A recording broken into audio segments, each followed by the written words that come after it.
Bonjour à tous et bienvenue dans Choc du Monde, le magazine des crises et de la prospective internationale de TVL. C'est un basculement pour la Syrie. Donald Trump, mais aussi l'Union européenne, ont levé les sanctions visant Damas à la suite de rencontres sans doute décisives avec l'ancien djihadiste devenu président respectable, Ahmed al-Shara. Alors pourquoi la Syrie est-elle si stratégique pour autant de puissances, pour les États-Unis, pour l'Union européenne, mais aussi pour l'ensemble des puissances régionales? Eh bien, pour répondre à cela, je reçois Alexandre Aoun, journaliste spécialisé sur l'Orient compliqué. Alexandre Aoun, bonjour. Bonjour Edouard. Merci pour votre présence de nouveau dans Choc du Monde. Donc je vais commencer par cette question qui est vraiment la plus importante pour comprendre la situation sur le terrain. Washington et l'Occident, mais aussi la Turquie, l'Arabie Saoudite, Israël au sud qui occupe le Golan, rappelons-le, la Russie qui est évidemment toujours présente en Syrie, contrairement à certaines attentes de l'automne dernier. Pourquoi, Alexandre Aoun, un tel intérêt pour autant de puissance pour la Syrie ? Il faut savoir que la Syrie est située, c'est une zone stratégique, un carrefour. Au nord, il y a la Turquie, à l'est, il y a l'Irak, au sud, il y a la Jordanie, à l'ouest, il y a le Liban, il y a Israël. La stabilité du Moyen-Orient passe automatiquement par la stabilité de la Syrie. On peut parler de la crise des réfugiés. Il y a 2 millions de réfugiés syriens en Jordanie, il y en a 2 millions au Liban, il y en a 3 millions en Turquie. Aujourd'hui, en plus, on a changé de paradigme. On est passé d'une confrontation militaire entre deux axes identifiables, l'axe iranien avec son axe de la résistance, les Hached el-Sha'bi, le Hezbollah, contre Israël, et un bloc plus ou moins identifiable, pétromonarchie, Occident, pour lutter contre cette influence iranienne. Aujourd'hui, du coup, il n'y a plus cette influence iranienne, il n'y a plus cette continuité territoriale qui va de Téhéran à Damas en passant par Bagdad pour acheminer des armes au Hezbollah. Donc aujourd'hui, on passe à une sorte de concurrence économique. Il y a une ouverture, ou en tout cas une volonté d'ouverture économique pour la Syrie. C'est une reconstruction qui s'avoisine entre 500 et 1000 milliards de dollars. Donc c'est pour ça que tous les pays, en fait, sont intéressés pour placer leurs billes. Ça va aussi bien de la Chine, pétromonarchie, la Turquie et bien évidemment les États-Unis avec la levée des sanctions annoncées par Donald Trump la semaine dernière. Alors la Syrie reste néanmoins divisée, bien sûr. On ne sort pas de presque 15 ans de guerre dans un claquement de doigts. D'ailleurs, comme nous pouvons le voir sur les cartes. Je disais en introduction que les sanctions, et vous l'avez rappelé, que les sanctions occidentales ont été levées. Je vous propose, Alexandre Aoun, de faire le point là-dessus, sur la position américaine. Un pas positif dans la bonne direction. La République arabe syrienne s'est félicitée de la levée des sanctions américaines. Elle a été annoncée le 13 mai par Donald Trump à la suite de sa rencontre avec l'ancien djihadiste Ahmed al-Shara à Riyad. La Syrie était visée par des sanctions internationales depuis 1979, renforcées en 2011 alors que la guerre civile éclatait. Le 23 mai, Scott Bessent, secrétaire au Trésor américain, indiquait mettre en œuvre des autorisations pour encourager de nouveaux investissements en Syrie. A donc été édictée une dérogation à la terrible loi César, sanctionnant toute entreprise ou entité coopérant avec le pouvoir d'Assad. Pour le secrétaire d'État américain Marco Rubio, il s'agit d'un effort plus large du gouvernement américain, alors que les nouvelles autorités seraient à quelques semaines, voire à quelques mois, d'un effondrement potentiel et d'une guerre civile à grande échelle. Washington officiellement demande des contreparties sur le respect des droits des minorités et des progrès sur le chemin de la démocratie, alors que des massacres d'Alaouites ont été commis au mois de mars par les nouvelles autorités. De son côté, l'UE a aussi levé ses propres sanctions sur le système bancaire syrien, jusque-là interdit d'accès au marché international des capitaux. Donc en clair, Washington va financer la Syrie d'Al-Shara pour lutter contre l'État islamique. Et puis vous l'avez aussi rappelé, Alexandre Aoun, des fortunes, disons-le, pourront bien être faites sur la reconstruction de la Syrie. Et évidemment, les États-Unis voudraient négocier une posture plus bienveillante de la nouvelle Syrie à l'égard d'Israël. Et bien entendu aussi récupérer des corps de ressortissants américains disparus depuis plusieurs années, selon en tout cas l'envoyé spécial de Trump pour la Syrie, Tom Barrack. Alors, quand même, l'administration Trump prend des risques, semble-t-il, en Syrie. L'Amérique répare ce qu'elle a détruit. Mais est-ce, selon vous, une leçon de réalisme ou le comble de l'immoralisme après avoir donc détruit ce pays ? Non, je pense il y a une forme de réalisme politique parce qu'il faut savoir que ces sanctions, donc le durcissement de ces sanctions, c'était en 2019, entré en vigueur avec la loi César en juin 2020, c'était contre Bachar al-Assad. C'était vraiment cette volonté américaine de dire nous allons saper l'influence iranienne, l'alignement de Bachar al-Assad vis-à-vis de Téhéran.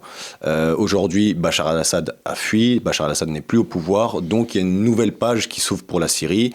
C'est une main tendue, bien évidemment, avec des intérêts, c'est pas désintéressé de la part de Donald Trump, on l'a vu aussi bien que ce soit pour lutter activement contre les résidus de l'État islamique qui sont encore présents en Syrie, on a dans la Badia, dans le désert proche de Palmyre, on a à l'est de l'Euphrate, et également cette volonté de faire en sorte que la Syrie rejoigne les accords d'Abraham. Donc ces accords, c'était le deal de normalisation initié par Trump lors de son premier mandat, qui avait vu le Bahreïn, les Émirats, le Maroc et le Soudan normaliser leurs relations avec l'État hébreu. Et donc on pourrait croire qu'un ancien djihadiste contribue ou normalise Israël? En tout cas, il n'a pas le choix. Aujourd'hui, il est vraiment dans cette volonté où il est obligé de s'ouvrir en fait à l'Occident, s'ouvrir aux États-Unis, parce que la reconstruction de la Syrie passe obligatoirement par la levée des sanctions américaines, je l'ai bien dit, parce que tout est dollarisé. Même si Bachar al-Assad avait réintégré un peu le jeu, l'échiquier régional ces dernières années, il n'y avait rien qui était fait pour la reconstruction, parce que les entreprises saoudiennes, émiraties ne voulaient pas prendre le risque d'être sanctionnées par l'extraterritorialité du droit américain. Donc aujourd'hui, Ahmed el-Sharaa n'est pas du tout dans cette logique belliqueuse vis-à-vis de l'État hébreu. Il en a conscience et il le sait très bien qu'aujourd'hui, il y a une page qui se tourne en termes d'affrontement. On est plus dans une phase de réalisme, de pragmatisme, on va dire, de la part d'Ahmed el-Sharaa. Après, c'est à voir si la société syrienne serait en phase avec cette ouverture, parce que l'animosité, la majorité des Syriens partagent en fait une haine viscérale vis-à-vis de l'État hébreu. De la rue arabe, enfin la rue syrienne. Mais d'autant plus la Syrie par rapport au Golan, c'est historique. C'était en fait cette volonté. Ça avait déjà été initié sous Hafez el-Assad dans les années 90, la rétrocession du Golan contre la paix. C'était terre contre paix. Sauf qu'aujourd'hui, le Golan, il est militarisé, il est occupé, il est colonisé. Israël ne sera pas du tout dans cette démarche de rétrocéder le Golan. Donc c'est plus de voir qu'est-ce que pourrait obtenir Ahmed el-Sharaa en échange d'une normalisation avec l'État hébreu. Alors quand même, les Américains évoquent des risques d'effondrement, de guerre civile de la Syrie. Donc on sent que vraiment la Syrie est une nouvelle fois sur une ligne de crête. Des exactions ont été commises contre les Alaouites au mois de mars dernier. On parle de 1700 civils tués parmi la communauté ethnique donc du clan Assad, qui se trouve principalement à l'ouest du pays. Les Druzes aussi sont menacés. Israël d'ailleurs revendique vouloir les aider. On se demande si c'est vraiment toujours légitime, mais bon, ils le disent. Mais cela n'a visiblement pas beaucoup d'importance dans le grand jeu des grandes puissances devant la Syrie. Dans le sens où il y a une instabilité qui est encore présente en Syrie. On semblerait que c'est un problème mineur pour certains en fait, intérêts, cette instabilité, d'autres intérêts. Cette instabilité a toujours été présente en Syrie. Il y a eu 15 ans de guerre civile, vous l'avez rappelé. Il y a eu 54 années de pouvoir bassiste d'une main de fer par le clan Assad. On s'attendait pertinemment à ce que la transition ne soit pas douce, ne soit pas pacifique. Aujourd'hui, il y a encore Ahmed el-Sharaa est dans cette volonté de dissoudre toutes ces milices radicales et de les intégrer à l'armée arabe syrienne. Or, aujourd'hui, il y a beaucoup de milices islamistes très radicalisés qui sont opposés à la centralité du pouvoir d'Ahmed el-Sharaa. Je peux citer Jaish al-Islam, Saraya Ansar al-Sunnah, qui sont des brigades très radicales qui refusent totalement en fait d'être inféodés à Damas. Donc la coalition qu'il a bâtie pour prendre le pouvoir est quand même fragilisée. Et fragilisée parce que lui, à la fois, il doit montrer des gages d'ouverture vis-à-vis des partenaires orientaux et occidentaux en disant je vais montrer des gages d'ouverture, de modernité, d'inclusivité vis-à-vis des minorités, et à la fois il y a ces anciens partenaires d'armes, ces anciens combattants, ces anciens djihadistes, qui eux défendent pas du tout cette logique d'ouverture. Oui, donc, même au sein de son gouvernement, oui. Il n'y a pas non plus des totalement démocrates, comme on dit. Mais ce que je veux dire, c'est que ces cellules ne sont pas rattachées à l'armée syrienne. Elles agissent en leur nom. Et quand on voit des exactions, il y a notamment des cellules dormantes de Daesh qui ont ressurgi, notamment à Alep, à Damas, il y a eu des affrontements dernièrement. Et Ahmed el-Sharia est dans cette obligation de lutter activement pour montrer en fait que patte blanche, pour montrer aux Occidentaux que c'est un partenaire de poids crédible pour la lutte contre l'État islamique. Et on sait pertinemment que l'État islamique reste assez actif. Quasiment 10 000 hommes à la frontière syro-irakienne, dans les zones poreuses, vers Deir ez-Zor, Raqqa, à l'est de l'Euphrate, dans la Badia, vers Palmyre. Mais ils étaient déjà présents à l'époque de Bachar al-Assad. Malgré la chute de l'État islamique en termes de fief, avec la défaite territoriale à Barouz en mars 2019, il y a des cellules dormantes qui sont un peu disséminées un peu aux quatre coins du territoire syrien. Alors, signe de cette fragilité du système, du nouveau système, la base russe de Hmeim a été attaquée la semaine dernière, le 18 mai, par un groupe armé qui serait lié au pouvoir syrien, en tout cas selon l'Observatoire syrien des droits de l'homme, donc c'était une organisation anti-Assad. Cette base d'ailleurs continue de servir de refuge à environ 2500 civils, principalement des Alaouites, cette base russe. En décembre dernier, Ahmad el-Sharia avait affirmé qu'il ne voulait pas que la Syrie que la Russie quitte la Syrie comme certains le souhaitent. Là aussi, Sharia a dû composer avec une situation qui le précède et donc la puissance russe qui garde un pied dans son pays. A-t-il vraiment un intérêt ? Automatiquement oui, parce que historiquement la Russie et la Syrie sont liées par des accords militaires, économiques. On sait pertinemment que à l'époque de Hafez al-Assad, beaucoup de cadres de l'armée se faisaient former à Moscou, dans les universités militaires russes. Il y a un accord qui date de 1971 pour la base de Tartus, pour la base de Hmeimim, base aérienne. Aujourd'hui, la Russie a fait un pas vers Ahmed el-Sharia, qui était un adversaire militaire, parce qu'on sait très bien que la Russie s'était engagée pour lutter contre HTS, contre Hayat Tahrir al-Sham.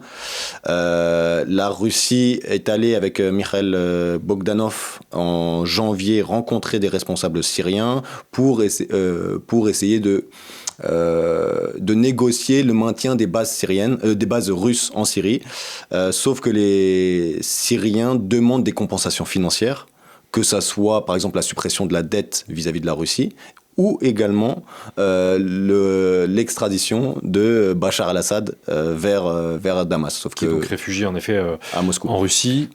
Difficilement concevable, semble-t-il, pour le pouvoir russe. Non, du tout. Je pense que les Russes ne vont pas du tout céder à cette demande. Mais je m'étais renseigné, j'avais fait une enquête par rapport à la base de Hmeimim. Il y a plus de 1500 Alaouites et chrétiens qui ont fui vers la Russie. Aujourd'hui, ils sont basés à Moscou. Je me suis entretenu avec certains d'eux. Ils apprennent le russe. Ils savent pertinemment qu'ils ne vont pas revenir en Syrie. Donc ils disposent d'un visa, ils sont à Moscou, ils apprennent le russe, ils sont dans une volonté en fait de changer de vie, parce qu'ils ne peuvent pas retourner, parce que ce sont des anciens cadres des Mukhabarat, des renseignements syriens, des anciennes milices inféodées plutôt à Damas. Donc la base de Hmeimim avait permis l'exil de 1500 Alaouites et chrétiens. Et pour ce qui est de l'aide financière russe, est-ce quelque chose que ce sur quoi Moscou pourrait céder ?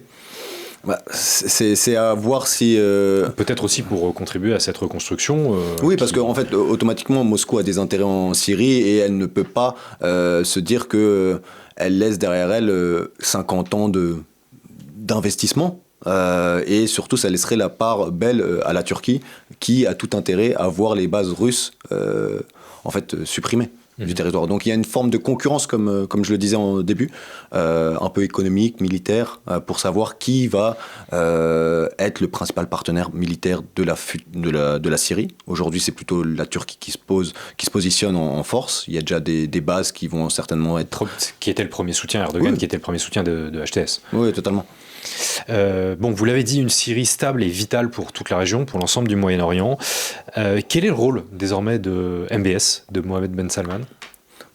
On l'a vu là lors du voyage de Donald Trump dans le Golfe, du 13 au 16 mai, il me semble. Lui, il a fait le forcing pour que Donald Trump rencontre Ahmed el-Sharia, et également avec Erdogan. Donc c'était vraiment une pression entre binômes, également Mohamed Ben Zayed, donc le président des Émirats Arabes Unis, pour faire en sorte qu'il y ait une intégration de la Syrie. Donc MBS joue également de son rôle pour avoir tout simplement les premières places dans la Syrie pour les futurs investissements. On sait qu'avec le Qatar, par exemple, ils ont payé la dette syrienne vis-à-vis de la Banque mondiale, qui était juste à hauteur de 15 millions d'euros, mais ils se positionnent pour ne pas laisser en fait la Syrie aux mains de cet axe, on va dire, Ankara-Doha. Il y a une forme de, comme je l'expliquais, une forme de concurrence économique entre un axe, on va dire, Ankara-Doha, qui est plutôt affilié donc, à Ahmed el-Sharia idéologiquement, dogmatiquement, et un axe économique d'Abu Dhabi-Riyad, le Caire moins, mais pour la reconstruction du pays. Est-ce que vous avez le sentiment que Trump, première question, que Trump a compris les problèmes régionaux, et deuxième, qu'il y a véritablement un revirement américain. Est-ce que vraiment la politique américaine a subi un basculement ? En tout cas, là, ce qui est sûr, c'est qu'il a compris le dossier syrien, qu'il n'y aurait pas de stabilité de la Syrie sans lever des sanctions. Donc c'est pour ça qu'il l'a levé. Pour l'instant, il veut faire un essai de 120 jours, ce qu'il a dit, l'équivalent de 4 mois, pour voir les investissements qui vont avoir lieu, la signature des contrats, voir s'il y aura un dynamisme économique ou une ouverture de la part de la Syrie, pour montrer un peu patte blanche. Et également, lui, il est dans cette logique un peu de... 120 jours, c'est rapide, c'est court. Oui, c'est court. Et vous pensez vraiment que la Syrie peut... Non, mais d'une certaine manière, peut-être pas se relever, mais allez... Non, mais en tout cas, attirer des investissements étrangers, parce que il faut savoir que les sanctions visaient notamment le secteur pétrolier. On sait que les zones pétrolifères syriennes à l'est de l'Euphrate peuvent attirer entre 10 et 15 milliards de ressources par an à la Syrie, ce qui n'est pas non négligeable. La Syrie qui avait besoin, qui a connu beaucoup de périodes de pénurie pendant l'époque de Bachar el-Assad, où le pétrole venait d'Iran ou d'Irak. Donc ça serait une manière d'être autosuffisant pour les Syriens. Et l'autre question, c'était Donald Trump veut se faire passer pour un homme de paix. Il veut pacifier la région, selon ses intérêts, selon un agenda assez précis, et agrandir les accords d'Abraham. Donc il sait pertinemment qu'aujourd'hui, la Syrie est en position de faiblesse. Ça sert les intérêts des Israéliens, parce qu'ils sont prêts à pactiser avec des ennemis faibles, avec des voisins faibles. Aujourd'hui, la Syrie ne peut pas combattre, a été renvoyée 50 ans en arrière en termes d'arsenal, parce que Tsahal avait bombardé maintes et maintes fois l'arsenal militaire syrien au lendemain de la chute de Bachar el-Assad. Et on sait également que si la Syrie pactise avec Israël, ça sera également au tour du Liban qui suivra. Que le Liban suivrait donc. Vous avez évoqué l'occupation israélienne du Golan. Visiblement, Israël ne lâchera rien. Vous dites qu'Israël est en mesure de négocier avec des voisins faibles. Mais à quel point Israël est-elle, ou non, un facteur de déstabilisation ?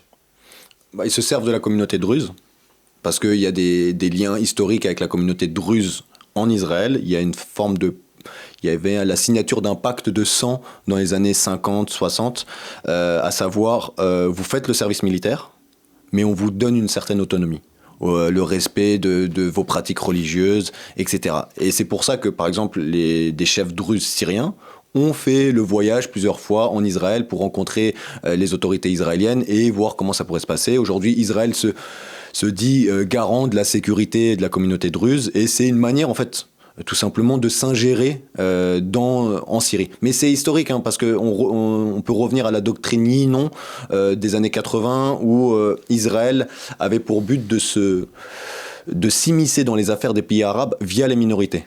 En Irak, via les Kurdes, en Syrie, via les Druzes, et au Liban, via les chrétiens. Donc ça a toujours été... c'est vieux depuis 50, 60 ans. Je reviens à Donald Trump. On a quand même un peu l'impression, vous dites qu'il y a une forme de réalisme, mais on a un peu l'impression qu'il joue avec le feu. Enfin, en l'occurrence, il joue avec un ancien djihadiste. Ne joue-t-il pas un peu avec le feu ? En fait, moi, je serais de nature à dire, laissons-lui le bénéfice du doute. Aujourd'hui, il est obligé de se refaire une virginité avec son passif de djihadiste, d'ancien membre de Daesh, d'ancien membre d'Al-Nosra qui était affilié à Al-Qaïda. Aujourd'hui, il sait pertinemment qu'il est sous la pression parce que il a les rênes du pouvoir, mais il est quand même soumis aux pressions des partenaires régionaux qui, eux, veulent pacifier la région. On sait très bien que MBZ veulent, ont comme optique ont comme objectif la vision 2030, donc ouverture économique, faire du Moyen-Orient la future Europe, pour attirer des investissements. Et ça passe par une Syrie stable, économiquement, moderne, ouverte.